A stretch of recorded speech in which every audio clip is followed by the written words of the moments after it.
Hey everyone, Josh here with Fresh Start Customs, and today I'm going to be showing you the Align, Snap, and Distribute tool that just came out for Glowforge Premium members. I'm not sure if they're going to make this free in the future, but as of right now it's just for Glowforge Premium members. I'm going to be using an example file here. This is my latest file that I just came out with. It's the card deck display. It'll look like this when it's all built. If you want that, it's available on freshstartcustoms.com.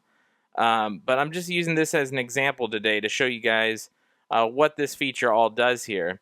And if you don't have Premium, you can do all of this in Illustrator. As you can see, I already aligned all of these bottom rows, all the centers. Everything's aligned already from Illustrator. But you now have the feature in Glowforge UI if you have Glowforge Premium. So I want to show you that.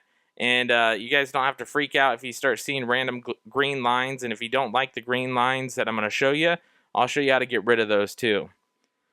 So just to jump start into this, if I just grab this one, for example, let's say I start to move it down, but as soon as you hold on to it, you see that green line that's right there in the center of all of them?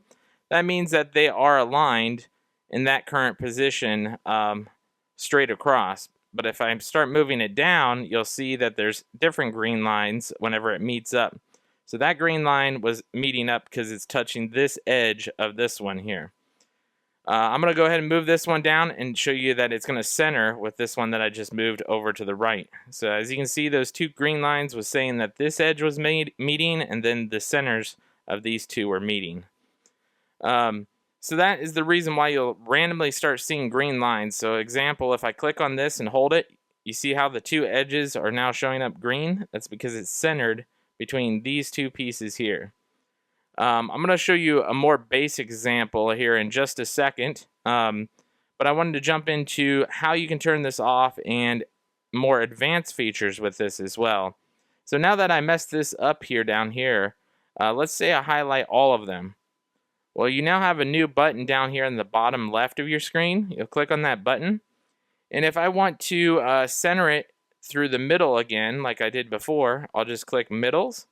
And you can see that all lined up nice and neat. And then I can drag the whole feature up here if I want to, just like I had it before. And there we go. And then let's say this was up and down. You could center it up and down, or you can do like the right side. There's all sorts of advanced features that you can do with this. I'll show you a more basic way of this here. Let me go ahead and pull all this up really quick. I'm going to go ahead and delete this. And then I'm going to just show you guys an example with some circles here. So I got a circle. I'm going to copy and paste that a few times here.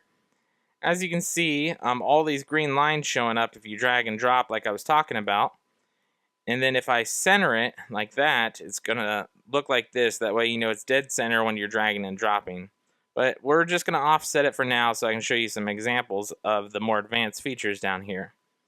So as before, we have that middles there where it'll line up middles. And then let's say you want to center it like I just had it there. You'll do side to side. And there you go. It's all centered up for you. Nice and easy. Now, like I said, if you don't like all these green lines, it seems a little intrusive at sometimes, you can actually turn those off. You just come down here where the little toggle switch is, untoggle that switch there, and as you can see, there's now no more green lines, and it's just like it used to be. So that's pretty much it, you guys. That is the new feature there. I hope you guys enjoyed the video. I hope this helped you out in some way. And like I said, if you don't have Premium, just use Illustrator and you can do it that way. Other than that, it's been Josh with Fresh Start Customs, and we'll catch you guys in the next one.